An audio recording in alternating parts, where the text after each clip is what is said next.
Seven Kingdoms is a hit on nostalgia level. The version currently on Steam is pretty similar to the version I used to have on CD-ROM somewhere in 1999. But this ancient Adversaries edition comes with 2 new races I never played myself. I lost the CD-ROM a long time ago and my PC doesn't have a CD-ROM drive anymore, but the memory of this game still lingers ever so vividly in my mind. The management in this game was equal to Age of Empires 1, which came out a year earlier. Albeit Age of Empires was more advanced and had more depth to the gameplay, like food management, etc. For its time it was a great graphical wonder of a game, and I'm pleased to share it with you. The game has multiple tutorial levels to get you started. You learn everything about the town management, the movement and the combat. So let's start with the peaceful part of the game. There are 2 primary resources, money and food. Food is easy. Towns generate food depending on the peasants available, which means don't use all the peasants, but I'll get back on that further on in the video.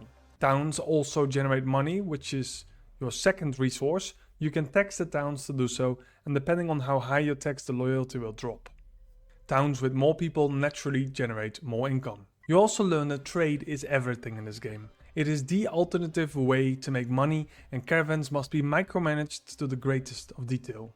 Enemies are easily made, and if you happen to trade with that faction, you must reassign your caravans to different markets. Markets communicate with nearby mines, towns and factories. Mines deposit into factories, but you can also deposit in the markets, if you need to just transport the raw materials to a factory out of range. Factories create luxury goods that are bought by the towns, and each caravan can manage 3 markets and will automatically do the expected thing, but the interface allows for detailed management. Mines can only be placed on top of a resource, and mines require miners and they will automatically be recruited from a nearby town, but then will only be a level 10 miner. You can also train the miners yourself to start them on level 20 mining. Factories require people with the manufacturing skill, and the same as with the mine counts for those. There are other elements to keep track of, like approval, and the more aggression you show in ways of attacking cities or civilians, or being an overall jackass by demanding tributes and so on, you will lose approval. But slaying monsters and just not doing anything bad will increase the approval. Friends and enemies will treat you as you treat the world. So let's focus on the training part. You always start the game with a town and a fort. In that fort resides your king. Your king has a combat and a leadership skill of 100, the maximum in both. Combat is used to fight and leadership is used to train. In the fort are 8 slots for soldiers, and you need to train them in the town first to get those. You can only train peasants for any job in a town if there is a fort with either a king or a commander in the range of that town. You can also put peasants in the fort directly, but then they only start with 10 in combat stat and else with 20, just like anything else. The king will train soldiers fast and strong with his high leadership, and this goes automatically. The soldiers have 3 stages. They start green, then yellow, then purple. This is very important because, for example, purple or tier 3 soldiers will have unique abilities on a cooldown. For example, Norman troops can use a ranged crossbow when tier 3, while Vikings do a very powerful attack, giving them a massive head start. The squad from a fort will always stay together. You can left click to select just one of the soldiers, but you can also right click on a unit to select the entire squad. To make more troops you will need a commander with his own fort, and you can use any of your soldiers, but they will only have 20 leadership, which trains incredibly slow. They will gain leadership when they are training the soldiers, but not that fast. Another and better way is to build 1 or more inns. The inn will house many new recruits and they will cycle quite fast, but there's a catch. They can be of any nationality, and you might not want that because that comes with a heavy loyalty cost. If you can find a high leadership soldier of your own race, it is a no-brainer to buy that soldier.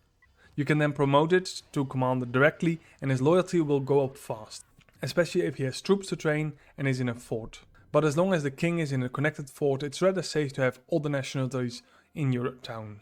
You can also make a second town just in range. There are much more jobs, and construction is one of them. A builder can make any building in the game if unlocked. A builder can also be stationed in any building and it will repair it slowly, if not actively attacked. But with natural hazards like earthquakes, it can help you prevent another hit to be fatal. There is the research tower, which will unlock new machines and weapons like ballistae and catapults, and even better machines later.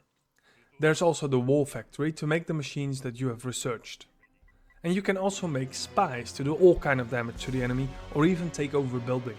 Lastly, you can assign a commander and 8 peasants to a seat of power, unique to each nationality. For example, the Vikings can summon Thor, who does a lot of damage to building and people. But this takes a long time to summon him. Luckily, as the game progresses, everything will go faster because everyone on the job will get a higher level over time.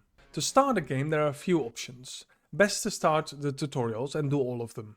After that, you can continue that game and destroy the enemy to win.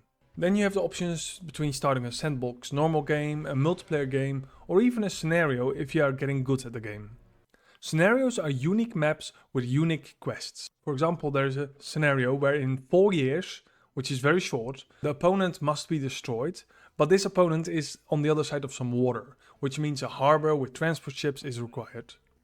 The harbor also has more ships as you research them, but you can start with a trading ship and a transport ship unlocked. The scenarios are very hard, but if you're used to the game, you will manage. The sandbox has a lot of customizations like a fog of war or an explored map, more opponents, more neutral monsters, the map size and even win conditions. This allows you to make a game as hard or as easy as you want. I didn't notice that I remember this game being very difficult, but now pretty much breeze through it. The years must have made me wiser. Regardless, I nearly lost everything when I focused way too much on warfare and lost all my troops with multiple enemies ganging up on me. And barely and through frenetic diplomacy managed to recover. Having to start over with training will allow your enemies to recover as well, but if they weaken themselves on each other, this can be used in your advantage. Other kingdoms will ask you for agreements, tributes and can even ask you to buy food, much similar like the civilization games. But they are very easy to declare war or ask for peace, not knowing I for one hold a grudge like a pit bull would hold something to bite on. To get that seat of power, you need to attack neutral monsters, and there are many types. But before you do so, you do want to have a decent army of at least 2 forts with over 50 combat, because those dens will spawn a lot of monsters. The final boss for each monster then will drop a seat of power blueprint, and destroying the den itself will yield a lot of gold. Be focused, however, as other factions are eager to help and walk away with your loot. The plus and minus number beside your gold may quickly terrify you most of all, but it's not how fast your money is going up or down. It's basically a depiction of your spending trend. If you bought a lot of units in the inn or forgot to do the taxes, this will go into minus fast. Just ease on the spending or sell some buildings to climb back on. The game plays very well for its age, albeit the controls can feel somewhat clunky. Also, troop management is pretty difficult because the screen is very small.